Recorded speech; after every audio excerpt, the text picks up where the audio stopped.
నమస్కారం. అప్టేక్ జాబ్స్కి స్వాగతం. ముందుగా అందరికీ కూడా మనస్ఫూర్తిగా కృతజ్ఞతలు. ఎందుకని అనుకుంటున్నారా? టీఎస్పీఎస్సీ గ్రూప్ 1 ప్రిలిమ్స్కి సంబంధించి 10 మార్చ్ అంటే నిన్న ఆదివారం ఏదైతే మొట్టమొదటి section wise test series with video explanation అనేది లాంచ్ చేయబడిందో దానికి మీరు అందరూ చూపించిన అనూహ్యమైన స్పందనకి సర్వతా కృతజ్ఞతలు. We are really indebted to you. అలానే ఏపీపీఎస్సీ గ్రూప్ 2 మెయిన్స్కి సంబంధించి కూడా ఏదైతే section wise test series with video explanation ఉందో అది యాక్చువల్గా అయితే 17 మార్చ్ అంటే రాబోయే ఆదివారం నుండి ప్రారంభం అవ్వాలి. కానీ అదే రోజున 17 మార్చ్ రోజున ఏపీపీఎస్సీ గ్రూప్ 1 ప్రిలిమ్స్ పరీక్ష ఉండడం వల్ల దానిని ఒక వారం పోస్ట్ పోన్ చేస్తూ నెక్స్ట్ వారానికి తీసుకెళ్తూ అది మార్చి 24వ తారీఖు నుండి ప్రారంభమవుతుంది. సో మార్చ్ 10 నిన్న already TSPSC group 1 first test జరిగింది. సో మీరందరూ కూడా చాలా చక్కని రెస్పాన్స్ ఇచ్చారు దానికి. So once again thank you for that. అలానే ఇప్పటికీ కొంతమందికి ఒక విధంగా కన్ఫ్యూజన్ ఉంది. సార్ మేము ఆ టెస్ట్ సిరీస్ని తీసుకోవాలనుకుంటున్నాము బట్ అది ఎక్కడుందో మాకు తెలియట్లేదు, కొంతమంది వాటికి సంబంధించి మాకు కొంచెం క్లారిటీ ఇస్తారని అడుగుతున్నారు. సో మనం దాని గురించి కూడా చూద్దాము. అలానే ఏపీపీఎస్సీ గ్రూప్ 2 మెయిన్స్కి సంబంధించి section wise test series with video explanation March 24వ తారీఖున స్టార్ట్ అవుతుంది. So please stay tuned for that. అలానే అప్టేక్ జాబ్స్ ప్రొవైడ్ చేసే అన్ని కోర్సెస్కి సంబంధించి ఒకవేళ మీకు ఏ విధమైన డౌట్ ఉన్నా సరే మీరు 9133449696 నెంబర్కి కాల్ చేయొచ్చు. సో మీరు ఇక్కడ జాగ్రత్త గమనిస్తే అప్టేక్ జాబ్స్ యాప్ మీరు ఒకవేళ ఆల్రెడీ ఇన్స్టాల్ చేసుకుని సైన్ అప్ అయ్యి తర్వాత లాగిన్ అయితే కనుక మీకు హోమ్ పేజ్ ఈ విధంగా కనిపిస్తుంది. ఇక్కడ మీరు కింద గమనించవచ్చు హోము మై కోర్సెస్ అని ఉన్నాయి కదా. హోమ్ పేజ్ మీకు ఈ విధంగా కనిపిస్తుంది. తర్వాత మీరు మై కోర్సెస్ మీద క్లిక్ చేస్తే కనుక మీకు ఇలా ఏవైతే అప్టేక్ జాబ్స్ మీకు వివిధ కోర్సెస్ ప్రొవైడ్ చేస్తుందో వాటన్నిటికి సంబంధించి మీకు ఇక్కడ ఒక విజువల్ అయితే కనిపిస్తుంది. సో టీఎస్పీఎస్సీ ఏపీపీఎస్సీకి సంబంధించి వేరియస్ కోర్సెస్ అన్ని కూడా ఇక్కడ మీరు చూడొచ్చు. మీరు ఏ కోర్స్ అయితే పర్చేస్ చేయాలనుకుంటున్నారో ఆ కోర్స్ మీద క్లిక్ చేస్తే సరిపోతుంది. ఫర్ ఎగ్జాంపుల్ ఇప్పుడు టీఎస్పీఎస్సీ గ్రూప్ 1కి సంబంధించి సెక్షన్ వైజ్ టెస్ట్ సిరీస్ లేదు ఫుల్ కోర్స్ ఏదైతే ఇంటిగ్రేట్ చేయడం జరిగిందో ఏదైతే 2000 రూపాయలకే మీకు రెండు కలిపి 6 months వ్యాలిడిటీతో ప్రొవైడ్ చేస్తున్నారో ఒకవేళ నేను దానిని పర్చేస్ చేయాలనుకుంటున్నాను సార్ మీరు అనుకుంటే కనుక సో ఇప్పుడు టీఎస్పీఎస్సీ గ్రూప్ 1 ప్రిలిమ్స్ మీద క్లిక్ చేయండి. లేదా ఏపీపీఎస్సీ గ్రూప్ 2 అయితే కనుక మీరు అప్పుడు ఏపీపీఎస్సీ గ్రూప్ 2 మీద అయినా క్లిక్ చేయొచ్చు. It's all up to you. So TSPSC group 1 prelims మీద క్లిక్ చేసిన తర్వాత here you can see various subjects and also the section wise test series that has been integrated with the full course. ఈ section wise test series ఏదైతే నిన్న first test start అయిందో so అది మీరు సెపరేట్గా కావాలనుకుంటే సెపరేట్గా పర్చేస్ చేయొచ్చు. అలానే కొంతమంది నేను ప్రిపేర్ కూడా అవ్వాలి అనుకుంటున్నాను సార్, నేను ఇంకా కొన్ని సబ్జెక్టులు రివైజ్ చేసుకోలేదు, నాకు అసలు ఇంతవరకు ఐడియా లేదు, నేను ఇంకా చదవడం స్టార్ట్ చేయలేదు, కొంతమంది ఇంకా 14వ తారీఖు రాలేదు కదా బికాస్ వాళ్ళు ఇంకా 11వ తారీఖు కదా, సో నేను ఇంకా అప్లై కూడా చేయలేదు బట్ స్టిల్ డెఫినెట్గా అప్లై చేస్తాను ప్రిపేర్ అవుతాను కొంతమంది అనుకుంటుంటారు. సో వాళ్ళందరికీ కూడా ఫుల్ కోర్స్తో పాటు దాన్ని ఇంటిగ్రేటెడ్గా కూడా ప్రొవైడ్ చేస్తారు 2000 రూపీస్కి, లేదు సపరేట్గా అంటే 499 రూపీస్కి.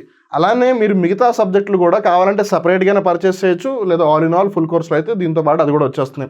సో ఇప్పుడు సెక్షన్ వైజ్ టెస్ట్ సిరీస్ ఏదైతే ఉందో దాన్ని కనుక గమనిస్తే ఇలా ఏ టెస్ట్ ఏ రోజున ఉంటుంది అదంతా కూడా మీకు క్లియర్గా ఆల్రెడీ ఇండికేట్ చేయడం జరిగింది. నేను మళ్ళీ చెప్తాను, మీరు కావాలంటే ఈ టెస్ట్ సిరీస్ని సపరేట్గా పర్చేస్ చేయొచ్చు, లేదు ఫుల్ కోర్స్ ఇంటిగ్రేట్ అయ్యి వస్తుంది. అండ్ రిమెంబర్ ఇలా ఏదైతే ఈ section wise test series with video explanation ఉందో అది ఫుల్ కోర్స్తో ఇంటిగ్రేట్ చేసి ఆ ఫుల్ కోర్సులో ఏంటి మళ్ళీ టాపిక్లు వాటికి సంబంధించిన పీడిఎఫ్ మెటీరియల్ అలానే వాటికి సంబంధించిన టాపిక్ వైజ్ టెస్ట్లు వాటికి సంబంధించిన వీడియో ఎక్స్ప్లెనేషన్ కూడా ఉంది. సో ఆ టాపిక్ వైజ్ వీడియో ఎక్స్ప్లెనేషన్ ఇక్కడ section wise test with video ఎక్స్ప్లెనేషన్తో కన్ఫ్యూజ్ అవ్వకండి. Those two are different but those two have been integrated for the very first time in both the Telugu states అనమాట. So అట్లా TSPSC group 1 ఏదైతే ఉందో దానికి సంబంధించిన ఏదైతే సెక్షన్ వైజ్ టెస్ట్ సిరీస్ ఉందో దాంట్లో ఇలా భాగంగా ప్రతి సబ్జెక్ట్కి సంబంధించి ఉదాహరణకి నిన్న జరిగిన ఫస్ట్ టెస్ట్లో మనం కొన్ని పర్టికులర్ సెక్షన్ తీసుకున్నాము. సో ఇండియన్ హిస్టరీ అలానే కరెంట్ అఫైర్స్ అలానే లాజికల్ రీజనింగ్ లేదు డేటా ఇంటర్ప్రిటేషన్ వాటర్ అవన్నీ కన్సిడర్ చేయడం జరిగింది. సో అట్లా మీకు ఇవన్నీ ఉంటాయి. వాటికి సంబంధించిన ఏదైతే క్వశ్చన్స్ ఉన్నాయో అవన్నీ మీకు ఒక పీడిఎఫ్ రూపంలో కూడా లభిస్తుంది. So that is the thing అనమాట. సో ఆ పీడిఎఫ్ ఫార్మాట్లో మీకు ఆ క్వశ్చన్స్కి సంబంధించిన ఆన్సర్స్ కూడా చెప్పడం జరుగుతుంది. And then you obviously will have the test as well. So ఏ రోజున టెస్ట్ ఉంటుంది అదంతా మీకు కూడా మీకు యాప్లో క్లియర్గా కనిపిస్తుంది.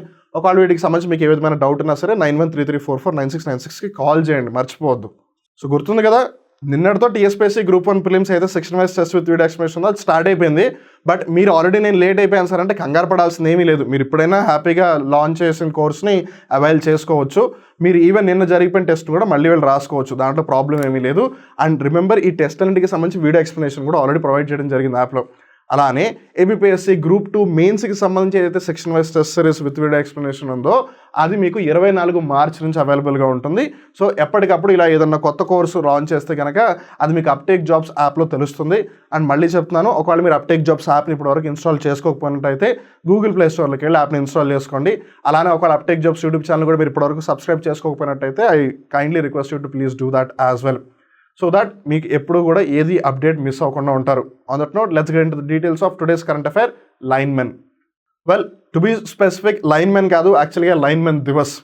ఇటీవల సెంట్రల్ ఎలక్ట్రిసిటీ అథారిటీ అంటే మినిస్ట్రీ ఆఫ్ పవర్ లేదు పవర్ మంత్రిత్వ శాఖ ఏదైతే ఉందో ఒక విధంగా చెప్పాలి అంటే ఆ మంత్రిత్వ శాఖ ఆధ్వర్యంలో పనిచేసే ఒక స్టాట్యూటరీ ఆర్గనైజేషన్ అంటే ఒక చట్టబద్ధ సంస్థ central electricity authority.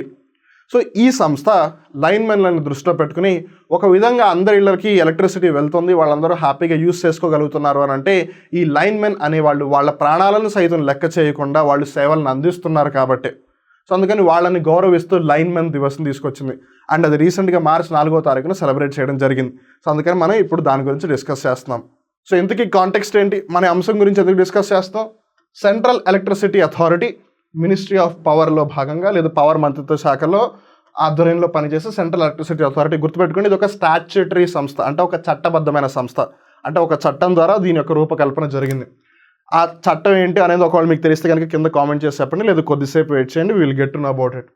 It face tribute to the nations power sector front line workers on the 4th edition of linemen Divas which is celebrated in New Delhi.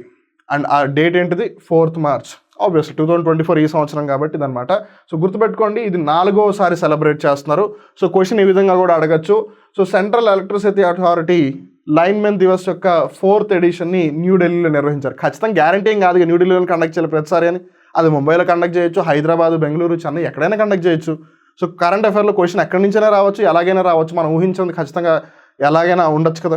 So అందుకని 4th editionని న్యూఢిల్లీలో నిర్వహించారు అని చెప్పొచ్చు. ఏ రోజు నిర్వహించారంటే ఆబ్వియస్లీ 4th March అనమాట. So that is the thing. ఈ లైన్మెన్ దివస్కి సంబంధించిన ముఖ్య అంశాలు గమనిస్తే, linemen Divas celebrates the dedication and service of linemen and ground maintenance staff who ensure uninterrupted electricity distribution nation wide. భారతదేశం అంతటా కూడా ఎక్కడ ఎటువంటి సమస్యలు రాకుండా, ఒకవేళ సమస్య వస్తే వెంటనే దానిని పరిష్కరించేందుకు ముందుగా అక్కడికి వెళ్ళేది ఎవరు? ఇప్పుడు ఎలక్ట్రిసిటీ పవర్ సప్లై సరిగ్గా జరగట్లేదు, ఒకవేళ మనమైనా కాల్ చేయాలంటే మనం ఫస్ట్ కాల్ చేసేది లైన్మెన్కి, ఒకవేళ వాళ్ళ నెంబర్ ఉంటే కనుక. లేకపోతే డిపార్ట్మెంట్కి ఎవరికో కాల్ చేస్తాం కానీ బట్ ఇన్ జనరల్గా మనం ఇప్పుడు లైన్మెన్కే ఫస్ట్ కాల్ చేస్తాను ప్రాబ్లం ఉందా లేదా అని. అలానే కాల్ చేసిన వెంటనే ఒకవేళ ఆర్గనైజేషన్ అయినా సరే ఫస్ట్ పంపించేది ఆ లైన్మెన్నే. So they are the front line workers. So వాళ్ళని గుర్తిస్తూ, వాళ్ళు అందిస్తున్న సేవలను గుర్తిస్తూ, గౌరవిస్తూ ఈ లైన్మెన్ దివస్ని సెలబ్రేట్ చేయడం జరిగిందనమాట. సో మరి మన 4 మార్చి 2024 జరిగిన ఈ లైన్మెన్ దివస్కి సంబంధించిన థీమ్ కూడా అడిగే అవకాశం ఉంది. సో థీమ్ ఏంటంటే సేవా, Suraksha, Swabhiman. Seva service, Suraksha is like protection, Swabhiman is self respect. Underscores the linemen's commitment, sacrifice and contribution to the society. So వాళ్ళు సమాజానికి, దేశానికి సంబంధించి ఎల్లప్పుడూ మేము కృషి చేస్తూనే ఉంటాము, ఎల్లప్పుడూ మేము సమాజానికి తోడ్పడుతూనే ఉంటాము, మా త్యాగాలను మేము ఎప్పుడూ కూడా లెక్క చేయము. అంటే వాళ్ళు లెక్క చేయట్లేదు కాబట్టి మనమే త్యాగం చేస్తున్నారు.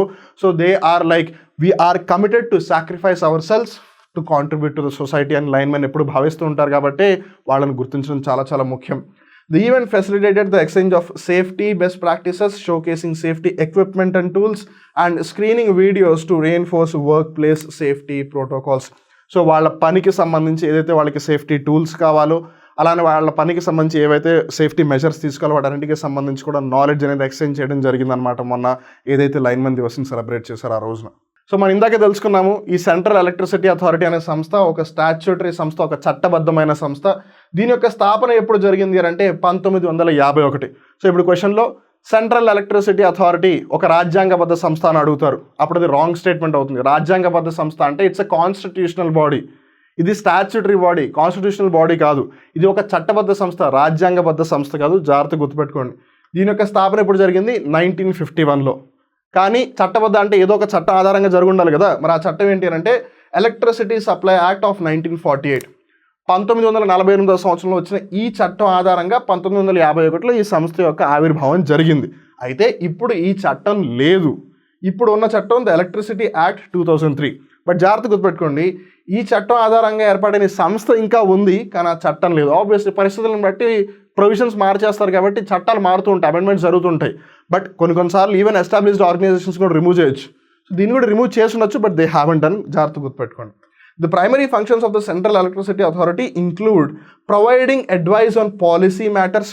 అంటే ప్రభుత్వం ఏదైనా ఒక విధానాన్ని తీసుకొస్తున్నప్పుడు, ఉదాహరణకి రీసెంట్గా నేషనల్ ఎలక్ట్రిసిటీ పాలసీ ఉందా 2022 నుంచి 2027 దాకా, జాగ్రత్తగా గుర్తుపెట్టుకోండి దీన్ని కూడా. ఇదే సెంట్రల్ ఎలక్ట్రిసిటీ అథారిటీ బేసిక్గా 2022 నుంచి 2027 అంటే ఈ 5 సంవత్సరాలకి సంబంధించి నేషనల్ ఎలక్ట్రిసిటీ పాలసీ ఫ్రేమ్వర్క్ను రిలీజ్ చేయడం జరిగింది. సో ఇట్స్ ఆల్రెడీ హ్యాపెనింగ్ అనమాట. సో అట్లా ప్రభుత్వానికి విధి విధానాలపై సలహాలు సూచనలు చేయడం and plans for the development and regulation of the electricity systems. So ఈ వ్యవస్థ ఏదైతే ఉందో, ఈ విద్యుతీకరణ వ్యవస్థ అవ్వచ్చు, లేదు విద్యుత్ని అందించే వ్యవస్థ అవ్వచ్చు, వీటిని ఏ విధంగా అభివృద్ధి చేయాలి, అలానే ఏ విధంగా మనం మెరుగులు దిద్దొచ్చు అనే వాటికి సంబంధించి సిఈఏ అంటే సెంట్రల్ ఎలక్ట్రిసిటీ అథారిటీ పనిచేస్తుంది. ఎలాగో మనం సెంట్రల్ ఎలక్ట్రిసిటీ అథారిటీ గురించి మాట్లాడుతున్నాము. సో ఎలక్ట్రిసిటీకి సంబంధించి కొన్ని ముఖ్యమైన అంశాలు మనం తెలుసుకోవాలి. సో ఒకప్పుడు మనం పవర్ డెఫిసిట్ కంట్రీగా ఉండేవాళ్ళం, ఇప్పుడు పవర్ సర్ప్లస్ కంట్రీగా అవుతున్నాం. గడిచిన 9 సంవత్సరాలలో 175 గిగావాట్ల కన్నా ఎక్కువగా శక్తి ఉత్పాదన కెపాసిటీని మనం ఇన్స్టాల్ చేసాము. అలానే 2.86 కోట్ల ఇళ్లకి మనం సౌభాగ్య స్కీమ్లో భాగంగా, మనం ఇన్ ద సెన్స్ మనం కాదు, గవర్నమెంట్ సౌభాగ్య స్కీమ్లో భాగంగా వాళ్ళ ఇళ్లలోకి ఎలక్ట్రిసిటీ అనేది వచ్చింది. తర్వాత procured price of LED bulbs decrease by almost 90% between 2014 and 19 under Ujala scheme. Ujjwala Yojana వచ్చేసి ఆ గ్యాస్ సిలిండర్ది, ఉజాలా వచ్చేసి ఎల్ఈడిది అనమాట. సో ఎల్ఈడీలు తక్కువ ధరకి వేస్తే అప్పుడు అందరూ ఎల్ఈడీస్ని ఉపయోగిస్తారు. అప్పుడు ఒకటి ఎలక్ట్రిసిటీ ఉండడం వల్ల వాళ్ళ ఇంట్లోకి ఆ గ్లో వాటర్ అదంతా వస్తుంది. అలానే ఎల్ఈడి తక్కువ ఎలక్ట్రిసిటీని యూస్ చేస్తుంది కాబట్టి ఒక విధంగా అందరికీ మంచిదన్న ఉద్దేశంతో ఉజాలా స్కీమ్ని తీసుకొచ్చారు. సో ఆ 5 years గ్యాప్లో 2014 నుంచి 19 లోపల 90% ఏదైతే ఉందో అదంతా కూడా వాళ్ళు ఎల్ఈడి బల్బ్స్ అమ్మడం జరిగింది. That at lower price, or rather we can say decrease price. అలానే రెన్యూబుల్ ఎనర్జీ ఇన్స్టలేషన్ కెపాసిటీకి సంబంధించి, అంటే పునరుత్పాదక శక్తి వనరులకి సంబంధించి ఏదైతే మనం ఇన్స్టలేషన్ చేసామో, అది సోలార్ ప్లాంట్ అవ్వచ్చు, లేదు విండ్ మిల్ ప్లాంట్ అవ్వచ్చు, వాటికి సంబంధించి ప్రపంచవ్యాప్తంగా మన భారతదేశం 4వ స్థానంలో ఉంది. అలానే with 43% of it's total installed capacity from renewables. So భారతదేశంలో ఏదైతే శక్తి ఉపయోగం జరుగుతుందో, లేదు ఉత్పాదన జరుగుతుందో, దాంట్లో 43% యాక్చువల్గా మనకి రెన్యూబుల్ ఎనర్జీ నుంచి వస్తుంది. అలానే 100% విలేజ్ ఎలక్ట్రిఫికేషన్ అండర్ DDU-JJY అంటే దీన్ దయాళ్ ఉపాధ్యాయ గ్రామీణ జ్యోతి యోజన. అందులో భాగంగా అన్ని గ్రామాలు కూడా విద్యుతీకరణ జరపడం జరిగింది. అలానే distribution losses of discoms reduce from 21.5% to 16.5% under RDSS అనమాట. సో డిస్కామ్స్ ఏవైతే ఎలక్ట్రిసిటీ పవర్ సప్లైకి సంబంధించిన సంస్థలు ఉన్నాయో అవన్నీ కూడా ఒకప్పుడు బాగా నష్టాల్లో ఉన్నాయి. ఇప్పుడు మెల్లిమెల్లిగా వాటి యొక్క నష్టాలు తగ్గుతూ ఉన్నాయి. సో ఇవన్నీ కూడా చెప్పలేం, ఏ స్టేట్మెంట్ అని ఇవ్వచ్చు. రేపు ఎప్పుడో ఒకడు పోయాడు అనుకోండి, of course you never know, anything can happen. Just మీకు ఒక ఐడియా కోసం చెప్తాను. ఎవరైనా చనిపోయారు అనుకోండి, ఈయన ఏ రంగానికి సంబంధించి సేవలు అందించారని కూడా అడగచ్చు. ఎవరైనా రిటైర్ అయిపోయారు అనుకోండి, ఇన్ఫాక్ట్ రీసెంట్గా అక్కడ అడిగినట్టు కూడా ఉన్నారు. I don't exactly remember the question in detail, but I think అడిగినట్టున్నారు. ఒక పర్సన్ ఏదో క్రీడకి సంబంధించి రిటైర్మెంట్ ప్రకటించారు. ఆయన ఏ క్రీడ ఆడేవాడు, లేదు ఏ ఆటను ఆడేవాడు అని అడగడం జరిగింది. సో అందుకని ఈ అంశాలు కూడా చాలా ముఖ్యమవుతాయి. సో జాగ్రత్తగా గుర్తుపెట్టుకోండి. So that is the thing. ఎవరైతే ఆల్రెడీ TSPSC Group 1 ప్రిలిమ్స్కి సంబంధించిన section wise test series with video explanation ఫీచర్ని అవైల్ చేసుకుని ఆల్రెడీ నిన్న టెస్ట్ అటెంప్ట్ ఇచ్చారు, వాళ్ళందరికీ congratulations and wish you all the very best for your preparation. So మీ ప్రిపరేషన్లో భాగంగా మమ్మల్ని కూడా భాగస్వామ్యం చేసినందుకు మరొకసారి కృతజ్ఞతలు తెలియజేస్తూ ఇలానే ప్రిపేర్ అవుతూ ఉండండి, మీ ప్రిపరేషన్ని కొనసాగిస్తూ ఉండండి. అలానే APPSC Group 2 మెయిన్స్కి సంబంధించి 17th మార్చిన స్టార్ట్ అవ్వాల్సిన టెస్ట్ సిరీస్, కన్సిడరింగ్ 17th మార్చిన APPSC Group 1 ప్రిలిమ్స్ ఎగ్జామ్ ఉంది కాబట్టి దానిని ఒక వారం పోస్ట్ పోన్ చేస్తూ మార్చ్ 24 నుంచి అది స్టార్ట్ అవ్వడం జరుగుతుంది. అలానే వీటికి సంబంధించి మీకు ఏ విధమైన డౌట్స్ ఉన్నా 9133449696కి కాల్ చేయండి. అలానే ఇందాక చెప్పింది గుర్తుంది కదా, మీరు యాప్ ఓపెన్ చేయగానే ఇలా హోమ్ స్క్రీను మై కోర్సెస్ ఇవన్నీ ఉంటాయి. మై కోర్సెస్ మీద క్లిక్ చేసిన తర్వాత ఏవైతే కోర్సెస్ అప్టేక్ జాబ్స్ ప్రొవైడ్ చేస్తున్నా అవన్నీ ఉంటాయి. ఫర్ ఎగ్జాంపుల్ TSPSC Group 1 అయితే దాని మీద క్లిక్ చేయండి. మీరు APPSC Group 2 మెయిన్స్కి సంబంధించి ప్రిపేర్ అయితే దాని మీద క్లిక్ చేయండి. ఒకవేళ TSPSC Group 1 ప్రిలిమ్స్ ప్రిపేర్ అవుతున్నారని అనుకుందాం, సో దానికి సంబంధించిన సబ్జెక్ట్స్ ఉంటాయి. మీరు కావాలంటే ఫుల్ కోర్స్ మొత్తాన్ని పర్చేస్ చేయొచ్చు. ఫుల్ కోర్స్లో already subject wise test series with video explanation అనేది ఇంటిగ్రేట్ చేయడం జరిగింది. లేదు మీరు కావాలంటే దీన్నైనా సెపరేట్గా పర్చేస్ చేయొచ్చు. Same with the subjects as well, మీరు సబ్జెక్ట్స్ కూడా ఇండివిజువల్గా అయితే పర్చేస్ చేయొచ్చు. అలానే వాటికి సంబంధించిన టెస్ట్లన్నీ కూడా ఇవ్వడం జరుగుతుంది.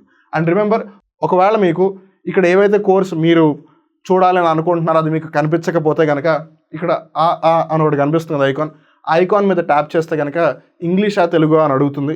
తెలుగు అని ట్యాప్ చేయండి, అప్పుడు ఖచ్చితంగా మీరు ఎదుగుతున్న కోర్స్ మీకు కనిపిస్తుంది. That is the thing. మళ్ళీ ఇంకో రోజు ఇంకో కొత్త కరెంట్ అఫేర్ ఎపిసోడ్లో కలుద్దాం. అప్పటి వరకు చూస్తూ ఉండండి అప్టేక్ జాబ్స్. మిమ్మల్ని మీరు అప్డేట్ చేసుకుంటూ ఉండండి. నేను మీ వివేక్. నమస్కారం.